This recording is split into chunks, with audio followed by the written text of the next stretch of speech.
Hello ji, thank you for watching this video and welcome to my channel.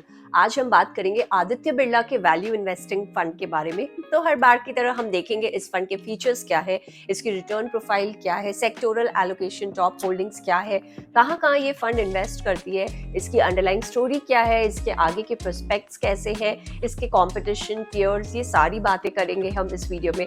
मैं आशा करती हूँ आप मेरे साथ वीडियो के अंत तक बने रहें, क्योंकि अंत में हम देखेंगे is this fund any good, क्या आपको इसमें पैसे डालने चाहिए, और नहीं तो क्या और बेटर ऑल्टरनेटिव्स हैं जो आप वैल्यू इन्वेस्टिंग के लिए चुन सकते हैं। तो आइए शुरू करते हैं आज का वीडियो ऑन आदित्य बिरला का वैल्यू फंड। ये फंड इन्वेस्ट करता है ऐसे ऐसे नामों में, ऐसे ऐसे स्टॉक्स में जिनकी वैल्यूएशन आज के दिन कम है। देखिए, आज के दिन तो वैल्यूएशन कुछ भी कम नहीं है, लेकिन जब ये फंड शुरू हुआ था इन्होंने स्टॉक पिक्स इस तरह के रखे थे कि तब ये वैल्यूएशन काफी कम थे। वैल्यू इन्वेस्टिंग की अगर हम बात करें तो ये इस तरह की एक स्टाइल होती है इन्वेस्टिंग की, जो इस तरह के स्टॉक्स में इन्वेस्ट करते हैं इन्वेस्टर्स जिनकी वैल्यूएशन आज के दिन कम है, लेकिन उनको उसके उस स्टॉक पर भरोसा है, उनके पोटेंशियल पर उनको विश्वास है कि आगे जाके ये स्टॉक टर्न अराउंड करेगी और बेटर रिटर्न्स देगी। तो ऑफ कोर्स इसका मतलब आज के दिन अगर एक इन्वेस्टर एक ऐसी स्टॉक पिक करता है और उसमें पैसे डालता है जिसके आज के दिन मार्केट में it is not very popular in the market, यानी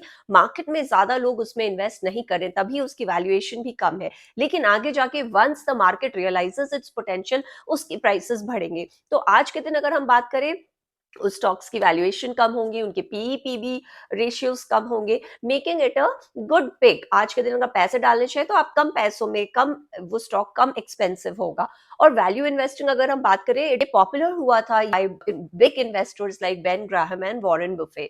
और ये जो इन्वेस्टिंग स्टाइल है ये टोटली ऑपोजिट है ग्रोथ इन्वेस्टिंग स्टाइल की। तो जी हाँ, इन ग्रोथ इन्वेस्टिंग इस तरह से एक पोर्टफोलियो या एक फंड तैयार किया जाता है जिसके अंदर जो स्टॉक्स होते हैं उनकी वैल्यूएशन काफी हाई होती है। इन कॉन्ट्रास्ट जो हमारा ये वैल्यू इन्वेस्टिंग स्टाइल है, इसमें जो हमारा पोर्टफोलियो या फंड तैयार होगा उसमें जो स्टॉक्स होंगे उनकी वैल्यूएशन आज के दिन बहुत कम होगी। तो जी हाँ, आदित्य बिरला ने भी एक वैल्यू फंड लॉन्च किया है, और ये value fund by Aditya Birla, इन्होंने भी इसी लाइंस पर इस फंड को फॉर्म किया कि उनकी वैल्यूएशंस कम रहे और आगे जाकर वो फंड में वो पोटेंशियल हो कि वो अच्छे रिटर्न्स दे अपने इन्वेस्टर्स को। अगर हम बात करें इस फंड की परफॉर्मेंस, तो जी हाँ, ये फंड पिछले अपने पास परफॉर्मेंस में इन्होंने काफी डिसमल परफॉर्मेंस दी है। तो जी हाँ, performance was not up to the mark. Fund ने अच्छे परफॉर्मेंस नहीं दी है, अच्छे रिटर्न्स नहीं दिए इन द पास्ट, लेकिन recently in the last 5-3-1 years इस फंड की परफॉर्मेंस बढ़ती जा रही है, ग्रेजुअली एंड स्टेडिली काफी बढ़िया रिटर्न्स दे रही है ये fund, all out performing its peers and its benchmark.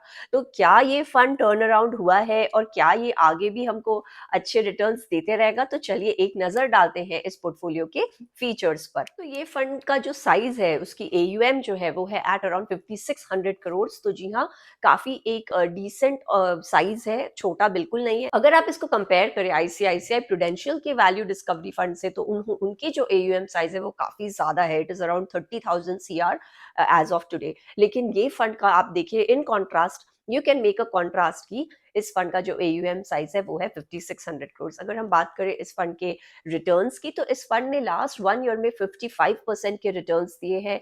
अगर लास्ट 3 इयर्स की रिटर्न्स देखें तो उन्होंने 25% CAGR रिटर्न्स दिए हैं, और लास्ट 5 इयर्स में इन्होंने 19+% का रिटर्न्स दिया है, and more than 19% they have return in the last 5 years. तो ऑफकोर्स रिटर्न्स अब बेहतर होते जा रहे हैं, बेंचमार्क से कंपेरेबल है, इवन बेटर है। लेकिन अगर आप इनके लॉन्गर टर्म परफॉर्मेंस देखें तो काफी डिसअपॉइंटिंग रिटर्न्स दिए थे इस फंड का जो शार्प रेशियो है काफी कम है, just like Nippon India value fund, लेकिन जो इनका स्टैंडर्ड डिविएशन है वो हाई है, showing that it has a large amount of volatility. अगर हम बात करें सेक्टोरल एलोकेशंस की, तो इस फंड ने एलोकेशंस रखे हैं और मेजर सेक्टर्स जो हैं वो है फाइनेंशियल, मटेरियल्स एंड टेक्नोलॉजी। तो फाइनेंशियल्स इनका लार्जेस्ट सेक्टर है, और ये देखा गया है towards across all the value funds, financials are generally the largest allocation, sectoral allocation financials पर ज्यादा रहता है। तो इस पर्टिकुलर केस में फाइनेंशियल्स पर इन्होंने 24% का एलोकेशन दिया है, followed by materials and technology. तो मटेरियल्स और टेक्नोलॉजी एक डिफरेंट बेट है। तो यहाँ आप कह सकते हैं कि जो फंड मैनेजर है उन्होंने एक अलग बेट लिया है, putting materials and technology as the second and third largest in the entire sectoral allocation. तो ये एक इनका अलग है जिसमें ये फंड मैनेजर यहाँ बेट कर रहे हैं। तो अगर टॉप 10 स्टॉक्स की बात करें तो इस फंड ने काफी कम एलोकेशन रखा है टुवर्ड्स द टॉप 10 स्टॉक्स। तो जी हाँ, केवल 30% एलोकेटेड है टॉप 10 स्टॉक्स में। और जो इनका लार्जेस्ट स्टॉक होल्डिंग है वो है इन्फोसिस। तो इन्फोसिस पर इन्होंने केवल 4.85% का ही वेटेज रखा है। तो ये जो एलोकेशंस रखे हैं इन्होंने अपने फर्स्ट होल्डिंग पर या टॉप 10 स्टॉक्स में, वो काफी कम है अगर आप कंपेयर करें इनको विद दी लाइक्स। और जो इनके दूसरे फेवरेट स्टॉक्स हैं यानी लार्जेस्ट स्टॉक्स हैं वो है रामकृष्णा फोर्जिंग्स, वेल्सपन है, सन फार्मा है। तो इन सारे स्टॉक्स पर भी इस फंड ने केवल 3% या कहीं उनसे ज्यादा ही बस अपना वेटेज रखा है। तो जो इनके टॉप 10 है वो अकाउंट करते हैं 30% of the overall portfolio value. और जो लार्जेस्ट होल्डिंग है इनफी वो है एट अराउंड 4.85, फॉलोड बाय जो इनके थर्ड सेकंड या फोर्थ होल्डिंग है जैसे वेल्सपन है, सन फार्मा है या फिर रामकृष्णा फोर्जिंग्स है, उनकी जो टोटल होल्डिंग है वो केवल 3% या उससे ज्यादा है। तो इस तरह से इन्होंने अपना ये रखा है स्टॉक एलोकेशन। अगर हम बात करें इनके मार्केट कैप एलोकेशंस के बारे में तो जो कंपनीज इनके लार्जेस्ट मार्केट कैप साइज में आती है वो अकाउंट करती है अराउंड 42, यानी जो लार्ज कैप कंपनीज है वो अकाउंट करती है 42% of the entire portfolio value. यहाँ अगर आप देखें तो इन्होंने काफी एक अच्छा लार्ज कैप कंपनीज पर फोकस रखा है, जिसके वजह से ये जो इनका पोर्टफोलियो है वो थोड़ा कमती रिस्की हो जाता है। Followed by small and mid cap. तो स्मॉल एंड मिड कैप पर भी इन्होंने अच्छा खासा एक फोकस रखा है ऑफ अराउंड 50-58%। लेकिन कॉमन होल्डिंग्स जैसे HDFC, रिलायंस, LNT इस टाइप के स्टॉक्स पर इस फंड का फोकस नहीं है। तो जी हाँ, आप देखिए काफी डिफरेंट रही है इनकी होल्डिंग। इन्होंने अपने टॉप 10 को केवल 30% का एलोकेशन दिया है और जो कॉमन नेम्स हैं, जो जनरल पिक्स होते हैं सभी बड़े बड़े म्यूचुअल फंड्स में, वो इसमें नहीं है। तो you will not find anything on the lines of HDFC, ICICI, Reliance या LNT।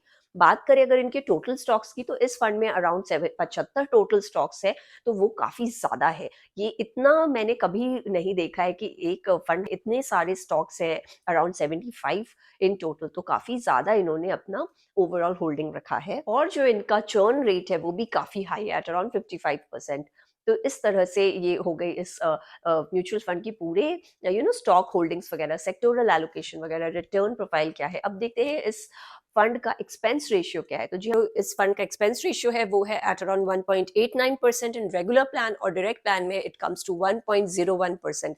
तो जी हाँ, एक्सपेंस रेशियो हाई साइड में है, लेकिन अगर आप कंपेयर करें इनके पियर्स से तो it is almost on the similar lines. लेकिन आज के दिन जो हमारे न्यू एज फंड हाउसेज हैं जैसे कि क्वांट है या फिर इवन टाटा है, इनके जो एक्सपेंस रेशियो है वो काफी कम है। यहाँ मैं बात करना चाहूंगी क्वांट के वैल्यू फंड के बारे में। तो जी हाँ, इस फंड का जो एक्सपेंस रेशियो है वो है एट अराउंड 0.5%। तो जी हाँ, काफी कम है अगर आप कंपेयर करें हमारे आदित्य बिरला के वैल्यू फंड से। तो यहीं आप देखिए आपको पूरा 0.5% का फर्क मिल गया। और AUM साइज अगर हम बात करें क्वांट की तो वो काफी कम है एट अराउंड 600 करोड़ ओनली। तो इतना कम इन्होंने अपना साइज रखते हुए उसमें एक्सपेंस रेशियो काफी कम रखा है। तो ये काबिले तारीफ है और ये हमें इस टाइप के फंड्स में मिसिंग लगती है। तो जी हाँ, तो इन कंक्लूजन में यही कहना चाहूंगी कि Aditya Birla value fund is not an easy fund to understand और इन्वेस्ट इन। देखिए, सबसे पहले तो इस फंड की जो ओवरऑल वैल्यूएशन मैट्रिक्स है, जैसे इनकी PB है, PE है, ये वैल्यूएशन मैट्रिक्स ही बहुत ज्यादा है। तो ये फिर वैल्यू फंड के कैटेगरी में कैसे आता है। दूसरा, एक्सपेंस रेशियो बहुत ज्यादा है, इन्वेस्टर्स को अट्रैक्ट नहीं करेगा। बाकी अगर हम बात करें तो इस फंड ने अराउंड 15 सेक्टर्स पर फोकस रखा है। तो जी हाँ, मोर देन 15 सेक्टर्स पर, अलग अलग सेक्टर्स पर इस फंड का फोकस है, which makes it more of an index. ये तो फिर आप एक कोई इंडेक्स में ही उठा के पैसे डाल दो, फिर इसमें आपको क्या अलग मिल रहा है। 75 स्टॉक्स हैं, 15 सेक्टर्स है, तो फिर investors will and up getting confuse. तो मेरे विचार से ये मुझे कहीं से वैल्यू फंड के कैटेगरी में नहीं आ रहा लग रहा है। अगर आप देखना चाहें तो आप ICICI का प्रू वैल्यू फंड देख सकते हैं, वो भी एक काफी डिसेंट फंड है, लार्जर फंड है, काफी उसकी अच्छी खासी एक हिस्ट्री भी है। ऊपर से अगर हम आदित्य बिरला की परफॉर्मेंस की बात करें तो जो इसके 16 साल की हिस्ट्री है, अभी इस फंड ने एक टर्न अराउंड किया है, लेकिन पहले की अगर हम देखें पास्ट परफॉर्मेंस तो वो बहुत ही डिसअपॉइंटिंग रही है। तो इस हिसाब से मुझे लगता है अगर आप देखना चाहें आप बेटर ऑल्टरनेटिव्स तो आप ICICI प्रू का वैल्यू फंड देख सकते हैं। So that was all from my side. I hope you like my video. अगर मेरा वीडियो पसंद आए तो उसे लाइक करें, अपने लोगों के संग शेयर करें और please subscribe to my channel. Subscribe करने के लिए आप नीचे वाले ग्रीन ग्लोब पर क्लिक कर सकते हैं और रिलेटेड वीडियोस के लिए आप ऊपर वाले लिंक पर जा सकते हैं। मैं आशा करती हूँ आपका दिन शुभ हो। Please don't forget to like, share and subscribe. Thank you for watching.